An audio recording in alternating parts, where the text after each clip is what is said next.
요즘 뭐 지지율 안 믿는다는 사람들 많습니다. 그래서 지지율 숫자 자체를 믿고 안 믿고 이거는 제가 볼 때 별로 의미가 없고요. 숫자는 그게 숫자가 올라가느냐 내려가느냐 이게 중요한데, 갤럽은 지난주와 똑같이 77이라 그러고 문재인 대통령 지지율이 리얼미터 조사에서는 70.3을 기록을 했습니다. 자, 70%의 턱걸이를 하고 있는데요.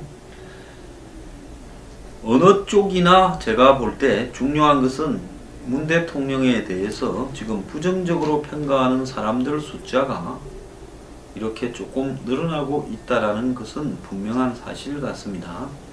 그래서 문 대통령을 지지하는 사람들은 여전히 지지가 공고하다라고 하겠지만은, 아무리 이런 지지율을 유지하고 싶어도 또 협조를 받아도 어느 순간에는 폭 꺼질 수밖에 없다라는 건데요.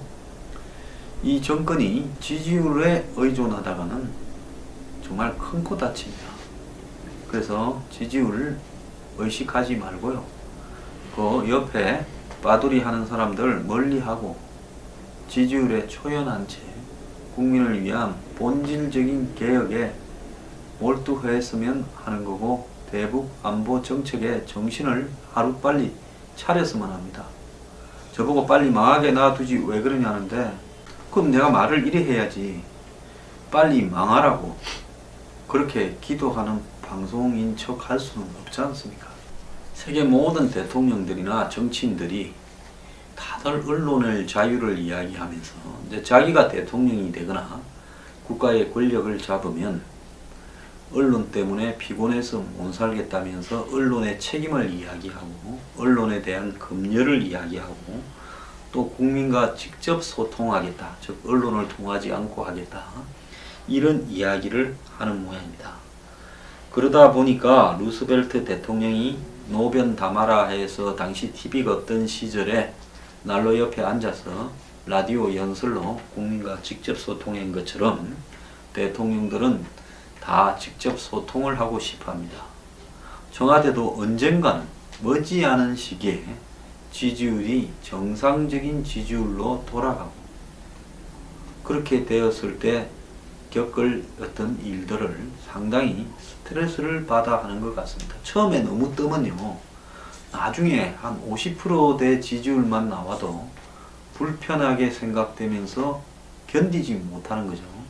초장에 매를 맞아서 한 40% 가라앉아서 쭉 한 40%로 한 2, 3년 가는 게 훨씬 좋은 건데, 그걸 모르고 초장에 80%다 70%다 이러다가 나중에 50%로만 가라앉아도 정권이 마치 맛이 간 것처럼 보여져서 개나 소나 다 몽둥이를 들고 정권을 펼라 한다고 공포감에 사로잡히게 되는 겁니다. 그래서 어떻게 보면 이 정권이 타결민의 이런 이 테크닉에 의존해서 지지율을 이런 식으로 끌고 가면서 차 마시는 장면, 커피 마시는 장면, 출금하는 장면, 와이사스 입고 회의하는 장면, 의자 넣는 장면, 식판 들고 밥 타는 장면, 무슨 수박 화채 먹는 장면, 온갖 장면, 심지어 생맥주 먹는 장면까지, 칵테일 만드는 장면까지 뉴스의 이슈로 포장하고 있는데요. 그런 식으로 대중을 무민화시켜서 한마디로 끌고 가는 것은 옳지 않습니다. 괴벨스도 아니고 지금이 어느 때인데, 물론 거기에 환호하고 열광하는 우매한 국민들이 있으니까 그런 짓을 하겠지만은 그 우매한 사람도 언젠가는 정신을 차린다는 겁니다. 이 정권이 부동산에 대해서 끝을 보겠다, 절대로 후퇴하지 않겠다고 나서는 이유가요, 갑자기 왜 저러나 싶죠. 집권하고 3개월 동안 부동산을 썩 버려놨죠. 6.19 조치라고 조치를 취했지만은 하나만한 거 했습니다. 솔직히 부동산 가격이 좀 올라가고 주식이 좀 뜨고 해야 재미가 있을 거 아닙니까? 안 그래 했어요?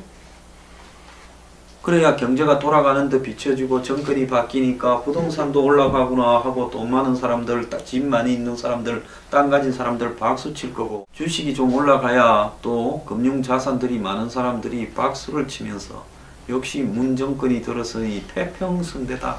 전임 박근혜 때는 부동산도 안 오르고 그리 올릴라 해도 안 오르고 주식도 그리 안 오르더니만 결국 대통령이 바뀌니까 다 해결되네. 그래서 부동산에서 돈 번 사람, 주식에서 돈 번 사람이 서재 끼면 그게 밑으로 떨어진다.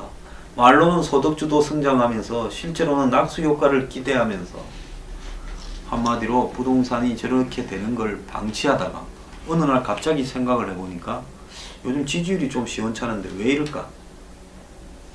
20대, 40대가 주된 지지층인데 이 20대에서 40대 중에 지집 떡 가지고 있는 사람이 누가 있습니까?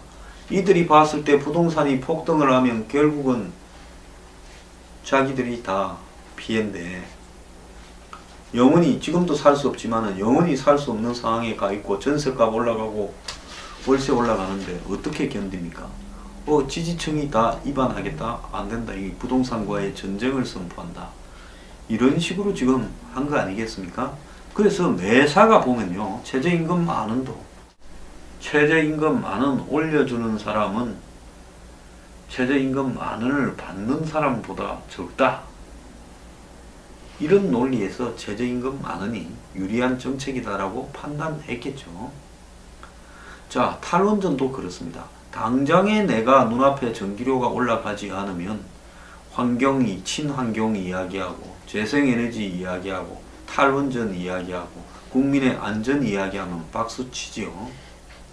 비정규직의 정규직화 그렇습니다. 내 월급 줘서 저 사람들 정규직 월급 주는 거 아닌데 어딘가 비정규직이 정규직 되면 나도 비정규직이지만 정규직이 되지 않을까 희망을 품고 있는 이 땅에 한 8,900만쯤 되는 정규직이 박수를 보내지 않겠습니까?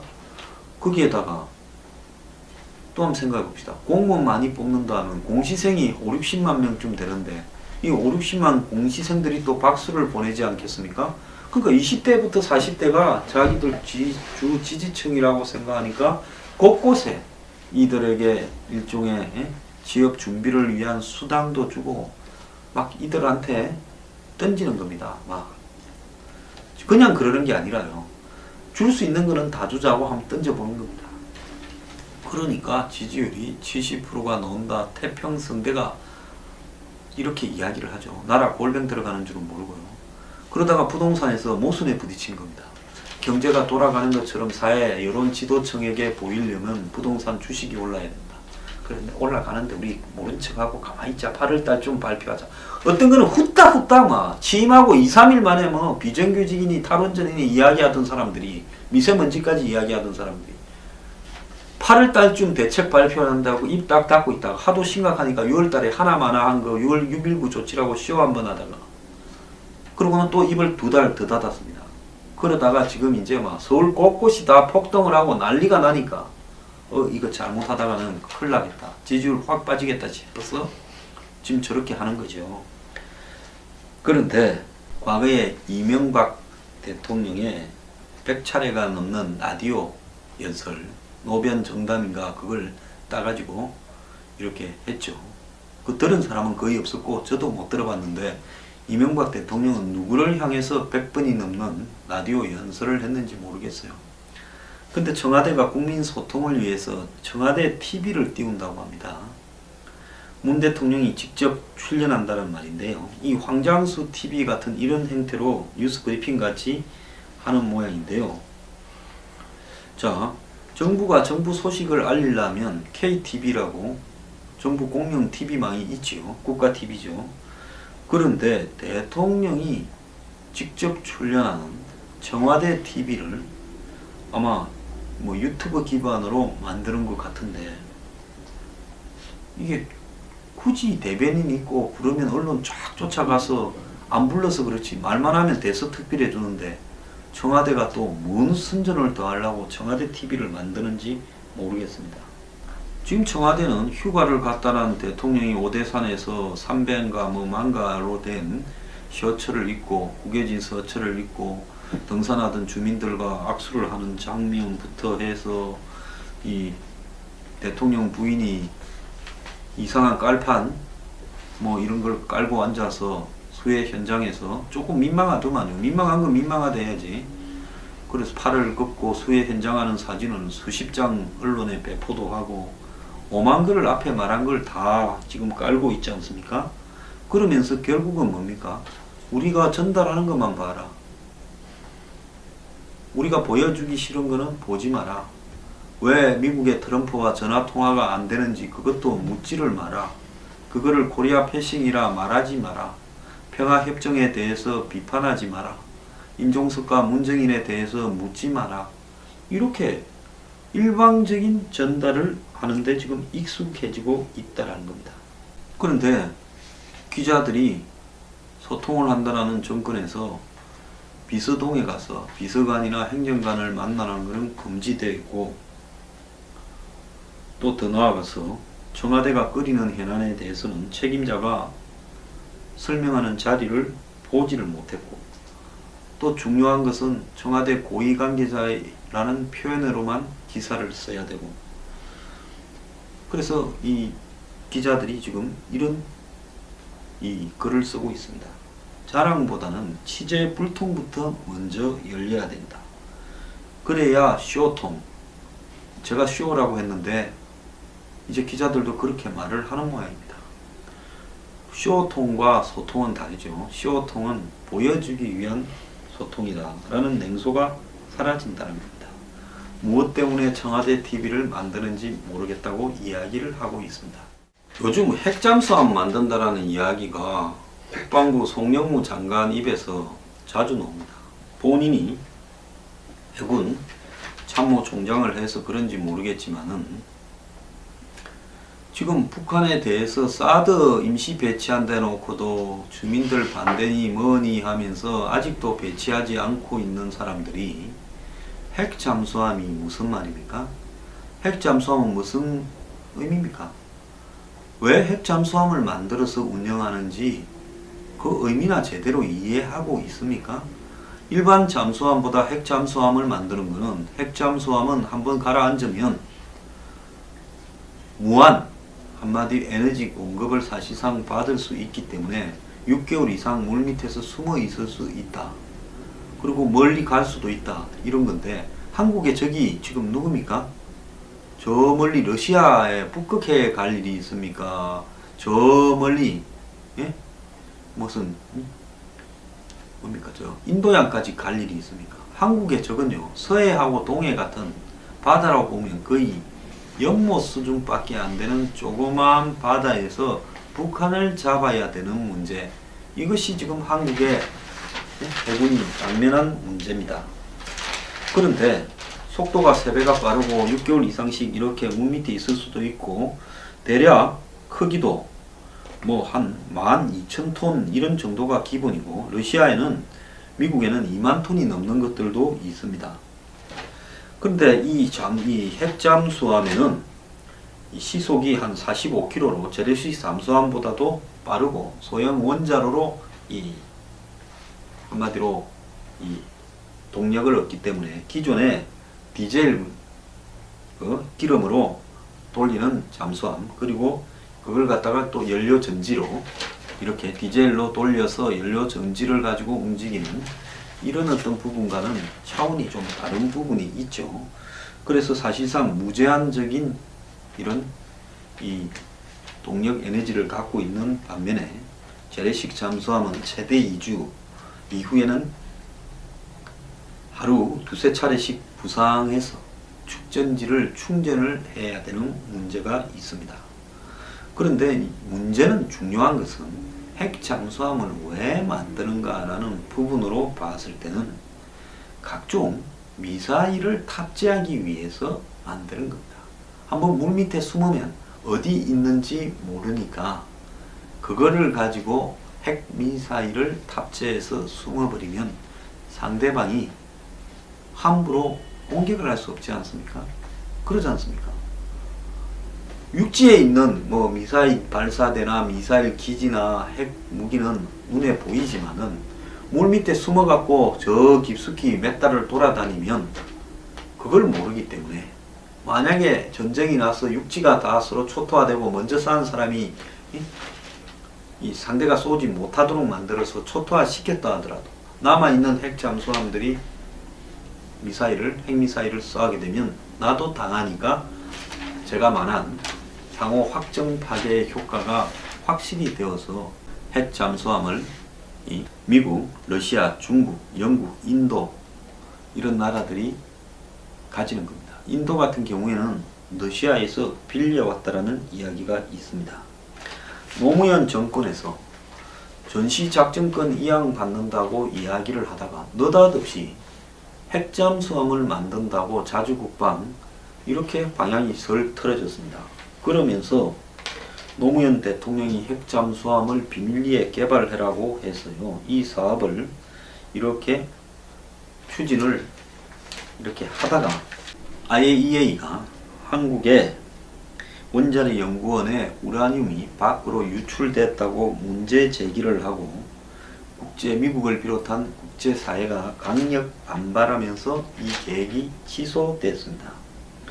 그런데 문재인 대통령도 과거 자기들이 했던 일에 대해서 자부심을 가지고 있는지 대통령에 당선되면 미국과 원자력 협정 개정을 논의해서 이걸 한번 추진을 해보겠다라고 이야기를 언급을 한 겁니다. 근데 제가 앞에 5개 국가가 가진 한마디로 핵미사일을 보유한 그런 형태의 핵 잠수함이 아니라, 한국의 핵 잠수함은 핵미사일이 아니라 재래식 미사일을 가지고 있는 34,000톤급의 비핵 전략 무기다 이런 겁니다. 그러면 뭘 하고 이것을 핵 잠수함으로 만드느냐는 겁니다. 우리가 지금 북한이 핵을 개발하고 ICBM을 개발하고 더 나아가서 잠수함 발사 탄도미사일 SLBM을 개발하고 이렇게 가는 속에서 우리가 뭘 움직인다면 그것을 능가할 수 있는 수단이 되었을 때 움직여야 되는 건데, 돈은 돈대로 엄청나게 들어가고 이걸 한다고 미국하고 한미 원자력 협정을 개정할 정도라면, 차라리 이왕에 일은 똑같다면 한국이 차라리 독자 핵 개발을 하겠다고 요구하는 거나 핵잠수함을 만들겠다고 하는 거나 이래 아주 힘든 것은 비슷할 거예요. 그런데 그래가지고 기껏 핵잠수함을 할 수 있는 환경이 됐다 칩시다. 핵미사일을 싣지도 못하는 재래식 미사일 몇 개 싣고 다니는 핵잠수함이 무엇 때문에 필요한 겁니까? 그 재래식 미사일 가지고 다 쏴봤자 몰래 북한에 치명적인 타격을 줄 수 있습니까? 그런데 지금 핵잠수함이 거론되는 이유가 한국형 게임 체인저, 우리도 게임을 바꿀 수 있는 뭔가 결정적인 무기를 가지겠다. 즉 북한이 쏘는 이 핵미사일에 대해서 우리는 사드라든지 한국형 미사일 방어가 있지만은 요격하기가 쉽지 않기 때문에 단 한 발만 서울에 떨어져도 우리는 끝이다. 그래서 우리도 이런 북한의 핵과 미사일에 대응해서 결정적인 무기를 한 개 가지고 있어야 된다. 그런데 핵잠수함이 은밀성, 공격성, 수중 작전 능력이 뛰어나기 때문에 이걸 갖고 있으면 한마디로 한국이 김정은 지휘부에 대한 상시적 감시 타격 태세를 갖추는 효과가 있다. 그래서 다량의 탄도미사일을 실은 핵잠수함은 김정은에게 핵미사일 단추를 누르는 순간 제거될 것이라는 현실적 공포를 안겨줄 수 있다. 이 만화 같은 소리 아닙니까? 김정은이 어디 있는지 어떻게 알고, 김정은이 어디서 오늘 평양에 저거 집구석에서 단추를 몇 시에 누지르니까 그걸로 쏘면 된다고 잠수함을 가져요? 핵잠수함을요? 그래서 그 핵잠수함에 싣고 있는 미사일은 재래식 미사일이고요. 그 재래식 미사일 몇 발 쐈다고요? 김정은이 죽일 수 있다면, 그러면 바다에서 안 쏘고 육지에서는 왜 못 쏩니까? 요즘 맨날 한미 미사일 훈련하고 쏘는 장면 보여주고 하지 않습니까? 왜 못해요? 무슨 소리를 하는지 모르겠어요. 미국이 지금 수백 발, 수천 발에 북한이 쏘면 쏘려고 미사일을 항공모함이니 전략폭격기니 핵잠수함에 싣고 다니는데, 북한이 핵을 쏘는데 우리는 재래식 미사일을 쏴요. 핵 단추를 누르는 순간에 우리는 김정은한테 재래식 미사일을 쏠 거라고 협박을 해서 김정은이 두려워서 그걸 못해요.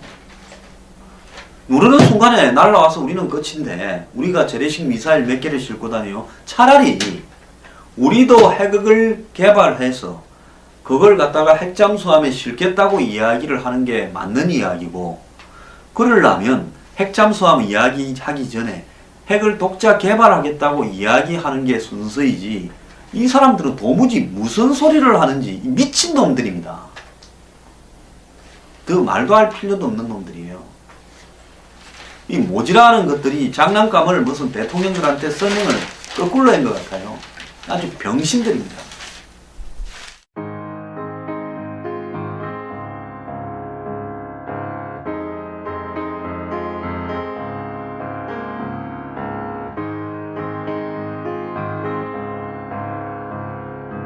머지않은 시기에 지지율이 정상적인 지지율로 돌아가고, 그렇게 되었을 때 겪을 어떤 일들을 상당히 스트레스를 받아 하는 것 같습니다. 처음에 너무 뜨면요, 나중에 한 50%대 지지율만 나와도 불편하게 생각되면서 견디지 못하는 거죠.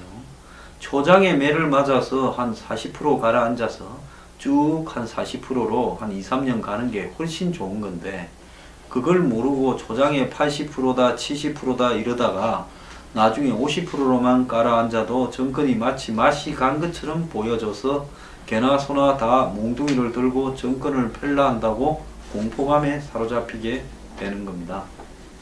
그래서 어떻게 보면 이 정권이 타경민의 이런 이 테크닉에 의존해서 지지율을 이런 식으로 끌고 가면서 차 마시는 장면, 커피 마시는 장면, 출금하는 장면, 와이사스 입고 회의하는 장면, 의자 넣는 장면, 식판 들고 밥 타는 장면, 무슨 수박 화채 먹는 장면, 온갖 장면, 심지어 생맥주 먹는 장면까지, 칵테일 만드는 장면까지 뉴스의 이슈로 포장하고 있는데요.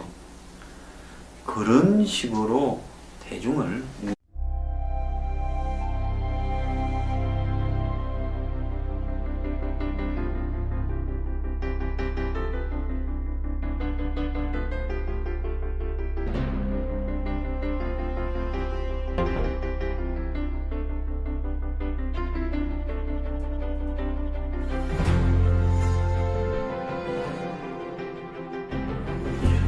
요즘 뭐 지지율 안 믿는다는 사람들 많습니다. 그래서 지지율 숫자 자체를 믿고 안 믿고 이거는 제가 볼 때 별로 의미가 없고요. 숫자는 그게 숫자가 올라가느냐 내려가느냐 이게 중요한데, 갤럽은 지난주와 똑같이 77이라 그러고 문재인 대통령 지지율이 리얼미터 조사에서는 70.3을 기록을 했습니다. 자, 70%의 턱걸이를 하고 있는데요. 어느 쪽이나 제가 볼 때 중요한 것은 문 대통령에 대해서 지금 부정적으로 평가하는 사람들 숫자가 이렇게 조금 늘어나고 있다라는 것은 분명한 사실 같습니다. 그래서 문 대통령을 지지하는 사람들은 여전히 지지가 공고하다라고 하겠지만은, 아무리 이런 지지율을 유지하고 싶어도 또 협조를 받아도 어느 순간에는 폭 꺼질 수밖에 없다라는 건데요. 이 정권이 지지율에 의존하다가는 정말 큰 코 다칩니다. 그래서 지지율을 의식하지 말고요, 그 옆에 빠두리 하는 사람들 멀리하고 지지율에 초연한 채 국민을 위한 본질적인 개혁에 몰두했으면 하는 거고, 대북 안보 정책에 정신을 하루빨리 차렸으면 합니다. 저보고 빨리 망하게 놔두지 왜 그러냐는데, 그럼 내가 말을 이래 해야지. 빨리 망하라고 그렇게 기도하는 방송인 척 할 수는 없지 않습니까?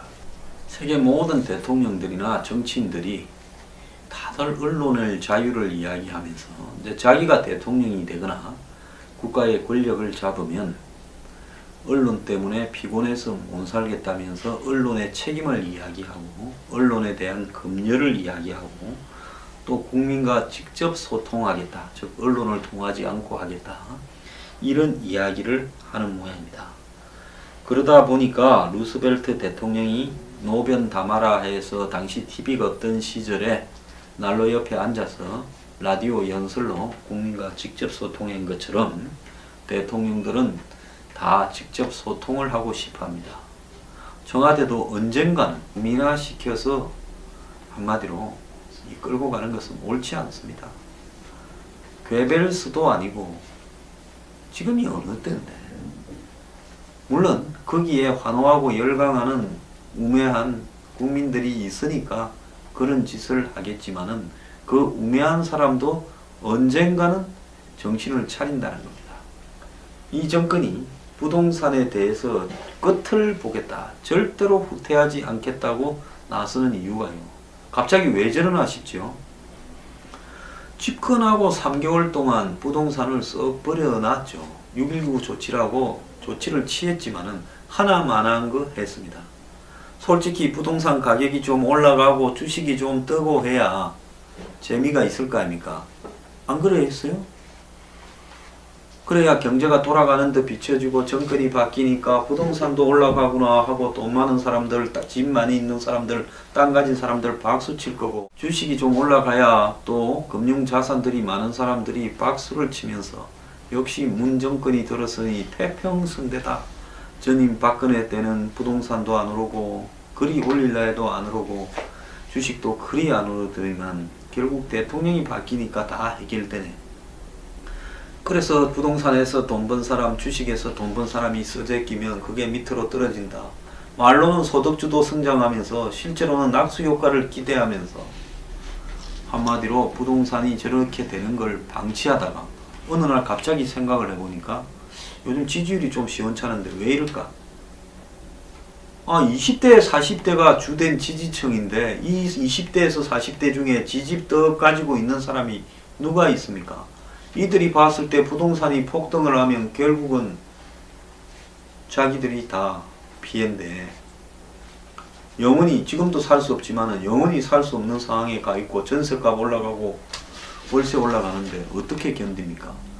지지층이 다 입안하겠다? 안 된다. 이 부동산과의 전쟁을 선포한다.